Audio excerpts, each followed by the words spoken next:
क्या कांग्रेस सरकार की वजह से हमारे 18 सैनिकों ने गंवाई? दोस्तों स्वागत है आपका हमारे यूट्यूब चैनल स्काई एक्स में। दोस्तों अगर आप चैनल पर नए हैं तो चैनल को सब्सक्राइब कर लें और वीडियो को लाइक अथवा शेयर करें जिससे ज़्यादा से ज़्यादा लोगों तक ये जानकारी पहुंच सके। दोस्तों ये बात है एक भयानक तबाही की जिसने पूरे देश को झकझोर दिया था। आईएनएस सिंधुरक्षक का हादसा जिसमें हमारे 18 जवान शहीद हो गए, लेकिन क्या आपको पता है कि इसके पीछे का सच सरकार के गलत फैसलों ने हमारे जवानों को खतरे में डाला। साथ ही कैसे एक नई सरकार ने भारत को नई ऊंचाइयों तक पहुंचाई है। चलिए शुरू करते हैं दोस्तों। 14 अगस्त 2013 में मुंबई का नेवल डॉकयार्ड रात के करीब 12 बजे आईएनएस सिंधुरक्षक जो 1 किलो क्लास रूसी पनडुब्बी थी में एक जोरदार धमाका हुआ। आग की लपटें इतनी तेज थीं कि पूरा डॉकयार्ड रोशन हो गया। देखते ही देखते ये पनडुब्बी पानी में समा गई और इसमें मौजूद 18 जवान हमारे देश के वीर सपूत शहीद हो गए। यह भारतीय नौसेना का 1971 के बाद सबसे बड़ा शांतिकालीन नुकसान था। तो सवाल यह है कि हादसा क्यों हुआ? भारतीय नौसेना की बोर्ड ऑफ इंक्वायरी और 2017 की कैग रिपोर्ट के मुताबिक यह हादसा ह्यूमन एरर की वजह से हुआ।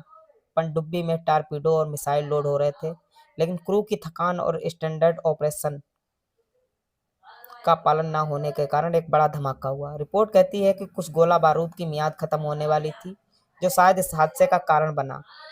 यह एक छोटी सी गलती थी, लेकिन इसकी कीमत हमारे 18 जवानों ने अपनी जान देकर चुकाई। अब एक और बात जो सोशल मीडिया पर खूब चर्चा में है। कुछ लोग कहते हैं कि आईएनएस सिंधुरक्षक की बैटरियां पुरानी थी और नौसेना ने सरकार से 70 करोड़ मांगे थे नई बैटरियों के लिए, लेकिन यूपीए कांग्रेस सरकार ने इसकी मंजूरी नहीं दी। इसी वजह से धमाका हुआ और पनडुब्बी डूब गई। लेकिन दोस्तों यह बात पूरी तरह से गलत है। आधिकारिक रिपोर्ट्स के मुताबिक सिंधुरक्षक की बैटरियां नई थी क्योंकि 2010-2013 के बीच रूस में इसका 80 मिलियन का रिफ्यूट हुआ था। 2010 में एक हादसा जरूर हुआ था जब बैटरी बल्ब लीक से हाइड्रोजन गैस बनी, लेकिन 2013 के हादसे का कारण नहीं था। बैटरी चार्जिंग भी घटना से पहले पूरी हो चुकी थी, तो यह बैटरी वाली बात सिर्फ अफवाह है और हम तथ्यों पर यकीन करना चाहिए हमको। लेकिन दोस्तों यह त्रासदी एक बड़े सवाल की तरफ इशारा करती है। क्या उस समय के वित्तीय कुप्रबंधन ने हमारे डिफेंस को कमजोर किया? 2004 से 2014 के कांग्रेस सरकार के दौर में देश के वित्तीय हालत काफी दबाव में थे। रुपए की कीमत गिर रही थी, बैंकों की हालात खराब थी, डिफेंस प्रोजेक्ट्स में देरी हो रही थी। एक रिपोर्ट के मुताबिक भारतीय नौसेना के पास 24 पनडुब्बियां होनी चाहिए थी, लेकिन 2013 में सिर्फ 14 थी। उनमें से कई पुरानी हो चुकी थी।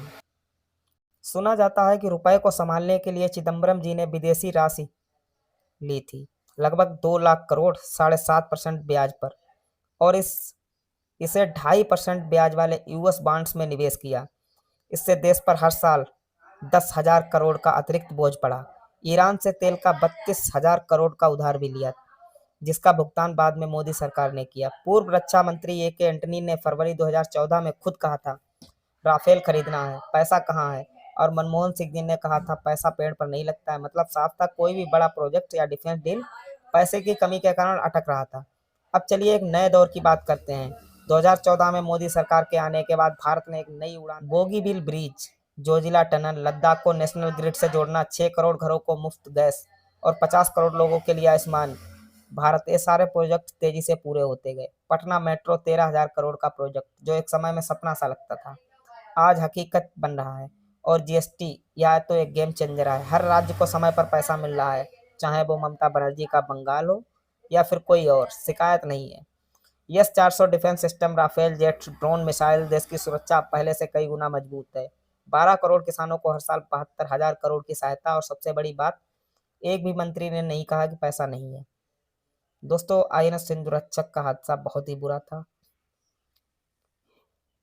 इससे हमें ये याद दिलाता है कि हमारे जवानों की जान कितनी कीमती है। एक ट्रेजिडी सिर्फ एक एक्सीडेंट नहीं थी, बल्कि एक बड़ा बैकअप कॉल थी कि डिफेंस और फाइनेंशियल मैनेजमेंट में कोई चूक नहीं होनी चाहिए। आज का भारत बदल रहा है, जो प्रोजेक्ट टाइम पर पूरे हो रहे हैं और देश का हर सिटीजन देख रहा है कि जब इरादा हो तो कुछ भी। हम सब ये प्रण लेते हैं कि हम अपने शहीद जवानों को भी कभी नहीं भूलेंगे और अपने देश का नए दौर को और मजबूत बनाएंगे। दोस्तों कमेंट में बताएं आपको क्या लगता है कि इस ट्रांसफॉर्मेशन का सबसे बड़ा हिस्सा क्या है, और ये वीडियो अपने दोस्तों के साथ शेयर करें और लाइक, कमेंट और चैनल को सब्सक्राइब करना ना भूलें। अगर आपको ये वीडियो पसंद है तो। धन्यवाद। जय हिंद, जय भारत।